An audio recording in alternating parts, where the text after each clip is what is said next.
जी नमस्कार सभी को। स्वागत करता हूं आपका अपने YouTube चैनल मनोज कुमार पर।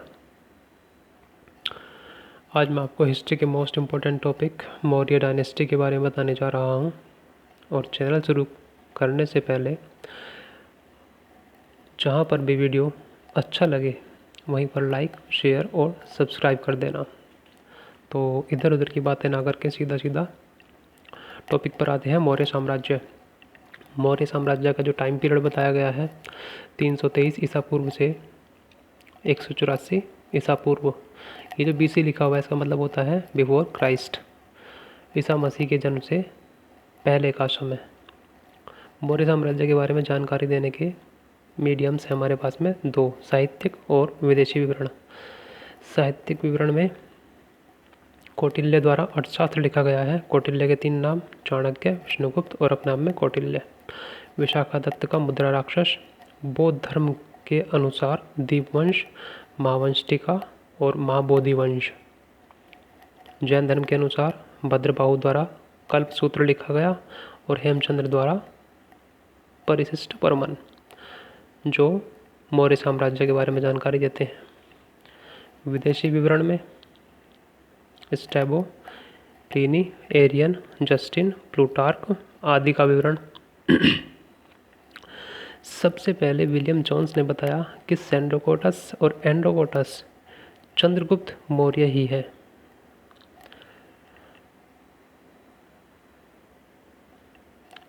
शुरू करते हैं चंद्रगुप्त मौर्य से। 323 BC से लेकर के 295 BC। यदि चंद्रगुप्त के माता पिता के बारे में बताएं तो जैन ग्रंथ के अनुसार, बौद्ध ग्रंथ के अनुसार, ब्राह्मण ग्रंथ के अनुसार अलग अलग नाम दिया हुआ है।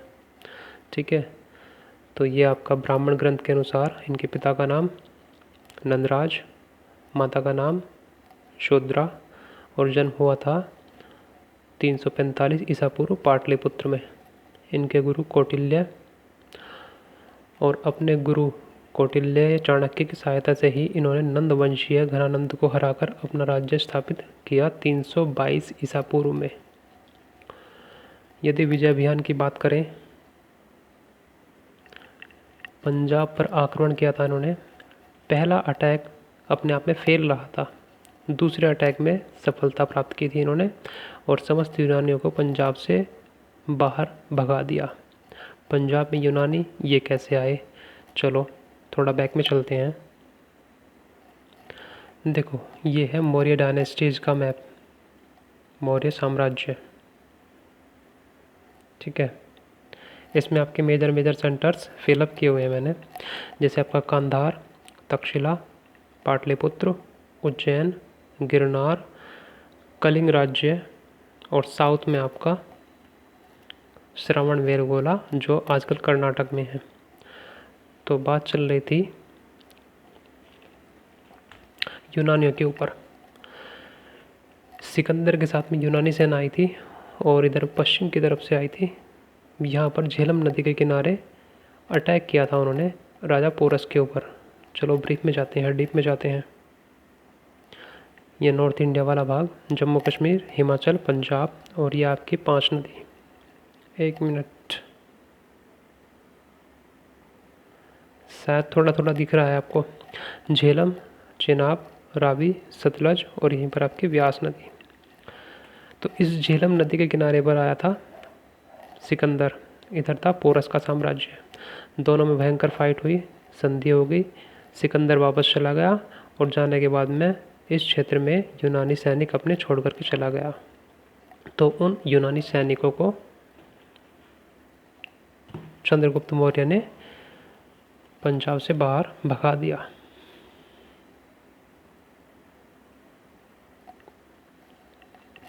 मगध पर पुनः अधिकार। घनानंद को मार करके 322 ईसा पूर्व में मौर्य साम्राज्य स्थापित किया। सेल्यूकस से युद्ध। सिकंदर की मृत्यु 323 BC में हो जाती है बेबीलोन में। और सिकंदर की मृत्यु के बाद में देखो, जब सिकंदर ने अटैक किया था 326 ईसा पूर्व, पोरस के साथ में फाइट की थी और उसकी डेथ हो जाती है 323 ईसा पूर्व। सिकंदर का सेनापति सेल्यूकस निकेटर वापस अपने स्वामी का सपना पूरा करने के लिए वापस आता है, अपने राजा का सपना पूरा करने के लिए वापस आता है। सपना क्या था? भारत पर अटैक करके उसको जीत लेना। तो सेल्यूकस निकेटर आता है और उसके सामने चंद्रगुप्त से फाइट होती है 305 बीसी में। क्वेश्चन बन जाते हैं इनके ऊपर कई सारे, कब फाइट हुई, किस किस के बीच में फाइट हुई। 305 बीसी में चंद्रगुप्त के साथ में फाइट होती है, इसमें चंद्रगुप्त की विजय होती है और दोनों में संधि हो जाती है। संधि की शर्तें क्या थी? सेल्यूकस चंद्रगुप्त को हेरात, कांधार, बलूचिस्तान, काबुल देता है। बदले में सेल्यूकस अपनी पुत्री का विवाह, जिसका नाम हेलेना है, चंद्रगुप्त से करता है और अपने राजदूत मेगास्थनीज, जिसने इंडिका लिखी थी, को चंद्रगुप्त के राजदरबार में नियुक्त कर देता है। क्वेश्चन इसके ऊपर भी आ जाते हैं कि इंडिका किसने लिखी, किसके राजदरबार का वर्णन है, किस राजा का वर्णन है।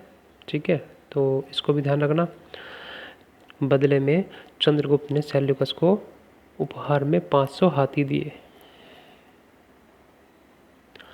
पश्चिम भारत की विजय।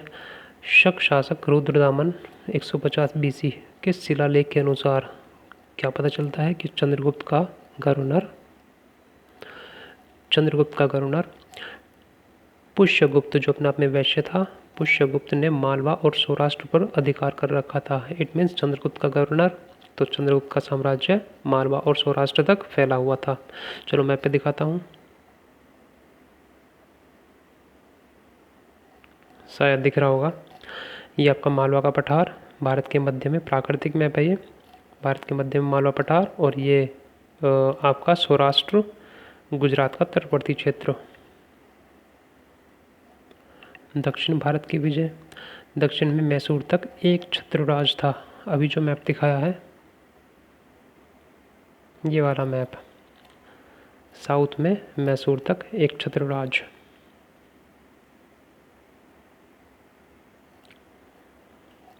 एक बार फिर से मौर्य साम्राज्य का एक्सटेंडेड मैप। उत्तर में कश्मीर तक, दक्षिण में मैसूर तक, मिड में मालवा, ईस्ट में बंगाल या बांग्लादेश, पश्चिम में सौराष्ट्र, उत्तर पश्चिम में पंजाब, पाकिस्तान और अफ़गानिस्तान तक। यदि मृत्यु के बारे में बात करें तो चंद्रगुप्त मौर्य की मृत्यु 322 ईसा पूर्व से 298 बीसी तक 24 वर्ष तक राज किया, शासन किया, और 298 में इनकी मृत्यु हो जाती है। कैसे होती है? जीवन के अंतिम दिनों में इन्होंने जैन धर्म स्वीकार कर लिया और जैन भिक्षु भद्रबाहु के साथ श्रवणबेलगोला कर्नाटक में चले गए। वहाँ पर संलेखना विधि मीन्स उपवास द्वारा अपने प्राण त्यागे। कब किया था ये किया था 298 बीसी। इसके ऊपर प्रश्न बनते हैं, किस मौर्य राजा ने अपने प्राणों का त्याग किया, संलेखना विधि से किया, कहाँ पर किया। ठीक है, कई सारे प्रश्न बन जाते हैं यहाँ पर। चलो एक ओवरव्यू समझाते हैं इसके बारे में कि जैन धर्म यहीं पर श्वेतांबर और दिगंबर दो संप्रदाय में कैसे बट गया था।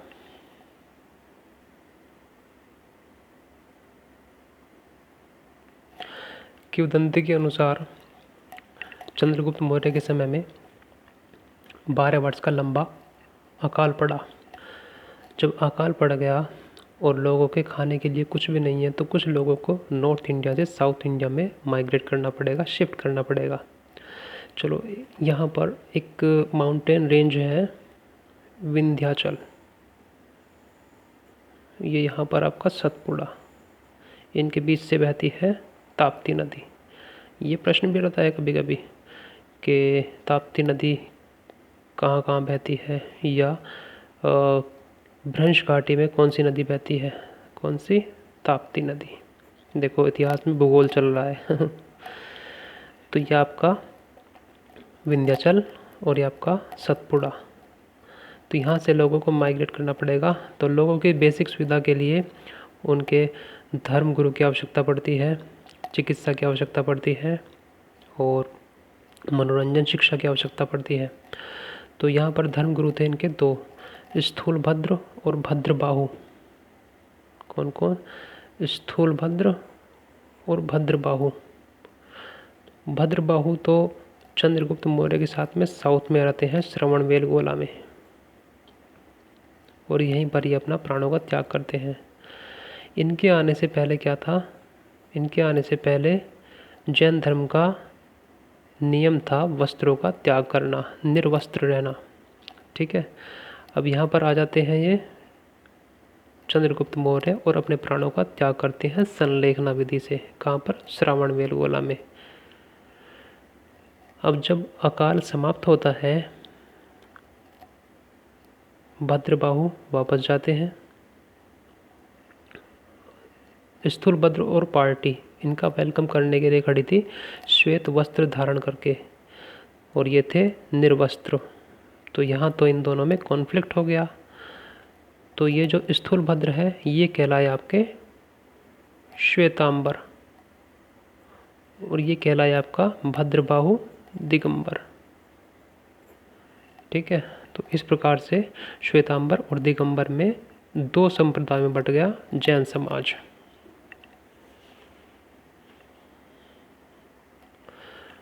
शासन प्रबंध की बात करने लगे तो शासन को 4 डिवीजन में बांटा हुआ था, केंद्रीय, प्रांतीय, नगरीय और ग्राम में। केंद्रीय में थे राजा, मंत्रिपरिषद, अमात्य। अमात्य अपने आप में सुपर पावर होते हैं, राजा के बाद में अमात्य का ही नंबर होता है। ठीक है, तो अमात्य जैसे पुरोहित, सर्वोच्च अमात्य, मंत्री, सेनाध्यक्ष, दंडपाल, युवराज और दुर्गपाल। ये थोड़ा सा मिसिंग हो गया, युवराज आएगा यहाँ पर। यदि बात करें कौटिल्य के अर्थशास्त्र में उल्लेखित मंत्रियों की, तो निम्न पोस्ट कौटिल्य ने बताई है अपने अर्थशास्त्र में।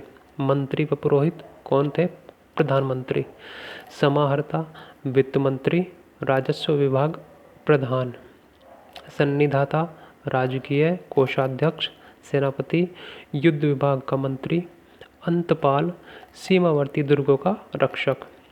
प्रांतीय शासन का एक फॉर्मेट दिया हुआ है, कश्मीर, मैसूर, बंगाल या बांग्लादेश, उत्तर प्रदेश, बिहार, बांग्लादेश, उड़ीसा, काठियावाड़, मालवा, गुजरात, राजस्थान, पंजाब या सिंध और अफगानिस्तान।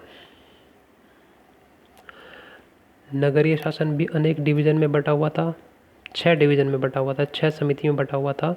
शिल्पकला, जनसंख्या, वाणिज्य, कर, विदेशिक, वस्तु निरीक्षक।